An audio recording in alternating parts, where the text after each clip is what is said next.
I've been stalled in my knitting for the last 3 nights because I came across a major problem. This should be starting to shape up to read W for West, and this side of the motif is okay, but on this side I've gone wrong and used my colours wrongly. On the back of this W there should be an E, and the horizontal bar of the E hasn't started yet. So I've had to wait until I had time to sit down for an hour in the daytime to quietly go through this and work out how to fix it. On the rest of my round, I've got several thousand stitches, so I don't really feel like picking back. So this is going to be a ladder back and fix job. The only problem with this is that I don't have the same amount of yarn on each side because this is non-negative positive double knitting. So I may or may not have sufficient yarn to rework those stitches. The mistake came about because I was using a two-tone black and white chart, and it really didn't give me any particular help as to which colour was which. And so I only recently added the blue in to simulate green, and anyway, so I have to go back and start again. So I've begun by printing a slightly better version of the chart. So here you can see the green W that should be on the front and the inverted or mirror imaged E that should be behind it on the other side. So my first step to fix this problem is to work out how many rows I have to go back. Looking at this carefully now, I've got my start of my W with those 6 pairs of stitches here, and then the first row with 4 stitches or 4 pairs wide above it. So I've actually gone wrong on the 5th row of the left side of the W. So I'm going to ladder back this section. Now the problem is I knitted pink, pink, pink, pink, pink, pink. So I've got a great big piece of pink and no green yarn when it should actually have been green front, green back, green front, green back, green front, green back. So there should have been 8 green stitches side by side here. A knit, a purl, a knit, a purl, a knit, a purl. And instead of that, I've got 8 pink stitches. So I am going to have to put a substitute piece of yarn in there. So the first thing is to slip to the problem area. So the major part of my problem is on this 4 pairs of stitches. And if we look at the chart, I need the first one to be 8 green stitches. Each one of these counts as 2. And then the second row is 10 green stitches. So I'm probably going to need 2 separate pieces of green yarn to go in here. So I'm going to drop off these 8 stitches. 1, 2, 3, 4, 5, 6, 7, 8. That's 4 front stitches, 4 back stitches.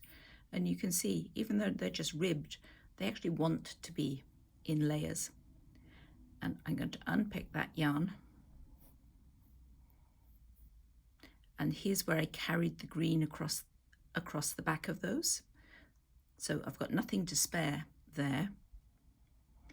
Then I'm going to take the next pink layer out. And now I'm going to put my stitches back in double knit sequence. I'm not worrying about stitch mount.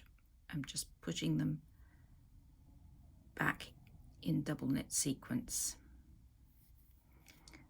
So now I need 2 rows with 8 green stitches on each row.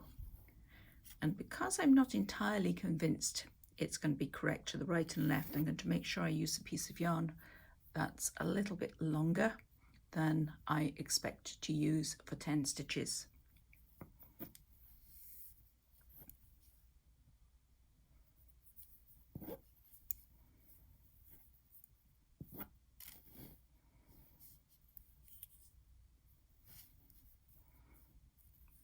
and it will also give me enough yarn to darn in at the ends.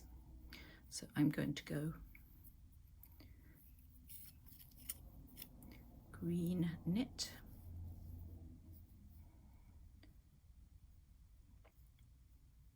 and purl,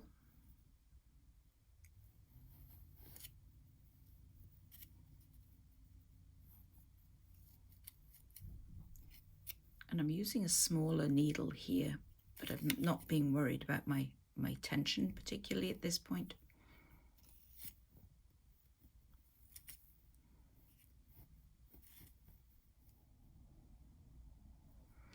I've made 10 replacement stitches, but what I must also remember to do is I've got to trap that piece of yarn in between them. So I think I'm going to have to, it's too short to cut, so I can't cut it and darn it.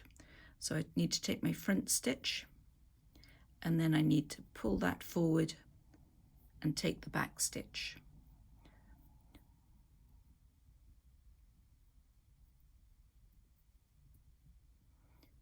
Because that strand of yarn was bridging the gap.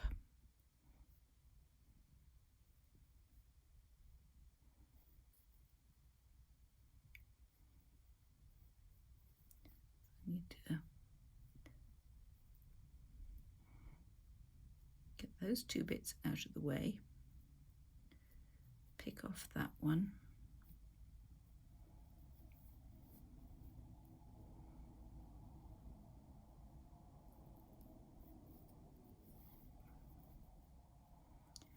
right, I've got one more to do, and these two pink floats are constantly getting in my way. So I come around here, there. So I've encased that, what was a green float, but I've encased it in those green stitches. And now I'm going to do the same thing again. And I don't have any green floats hanging around now, so I won't have to worry about that the second time. And I'm going to use a separate piece of green yarn.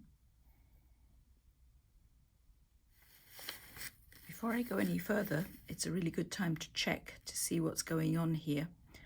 And so that one was good. That one I've replaced. The next time I need to replace 10 green stitches, one in the front, one in the back, front, back, 10 of them. So I need to extend my operating area over by one pair.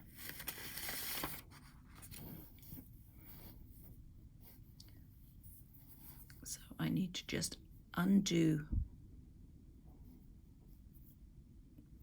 one more pair of pink stitches.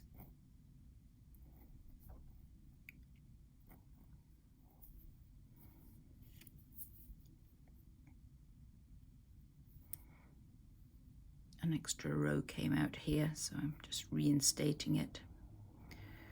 And I'm going to pop those two back on the left needle.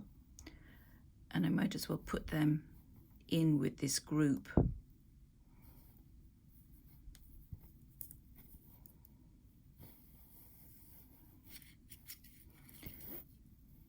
Now, coming back to the beginning again.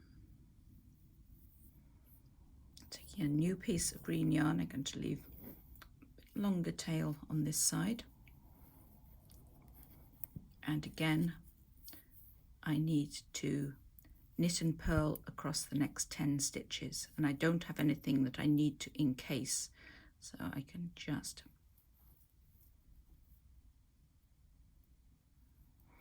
attempt to work my way across there. So I've made it across there on those stitches.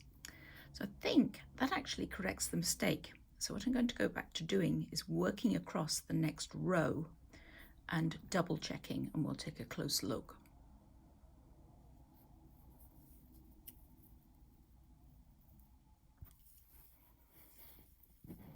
So I'm going to slip back to where I left my working yarns and analyze it as I go.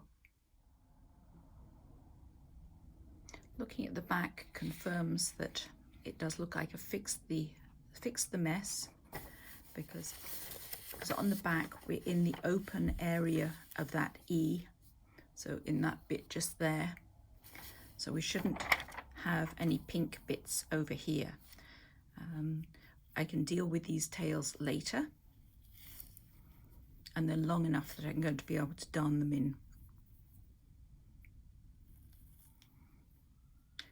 I'm now on this row of the pattern, so there should be plain pink at the front, green at the back stitches, then one green green.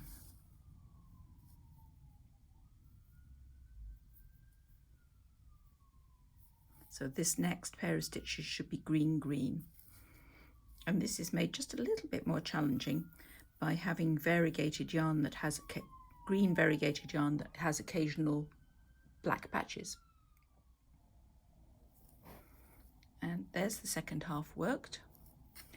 Everything's looking okay. I'm going to have to spend some time darning in ends, but that's saved me many hours of unpicking and re-knitting those last 2 rounds. I've got some finishing work to do, but I'm going to wait until I've done a couple more rounds, and then I will have a go at that. And if we look at the back, you can see that our E is going to be just fine.